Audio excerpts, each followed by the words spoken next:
Back to the book. During the campaign, 18 Platoon carried out 3 types of patrols: reconnaissance, standing, and fighting.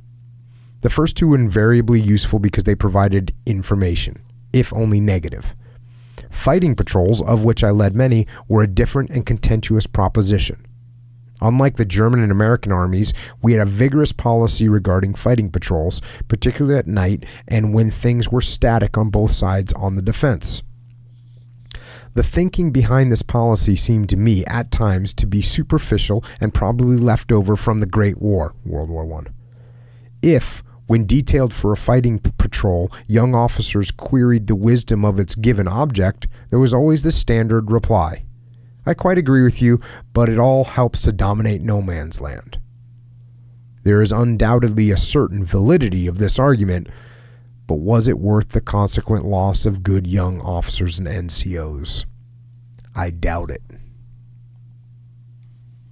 Shortly after the war, I was able to briefly voice my reservations to my illustrious Army Group Commander.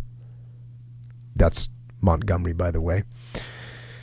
After giving me my MC, that's Military Cross, ribbon, he stepped back and said crisply, "Patrolling is bloody, isn't it?"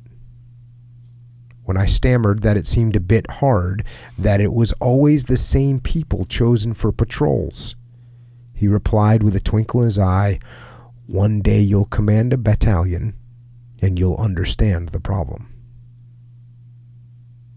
For a 20-year-old subaltern, an exchange like this with a field marshal was heady stuff, but Monty's mischievous humor and utter lack of pomposity, coupled with his single-minded professionalism, extended his personal influence to the most junior soldier in 21st Army Group.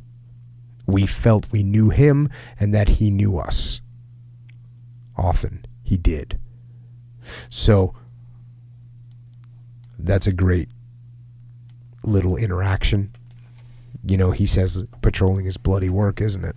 And Sidney, Jary says, yeah, and the thing is, it seems like it's always the same platoons that get made to do the patrolling. Mm. And he says, one day when you're in charge of a battalion, you'll understand why that is. And the reason why that is because you got the good guy, and that's the guy you're going to send out. Mm-hmm. You're going to rely on the people that get it done. Right.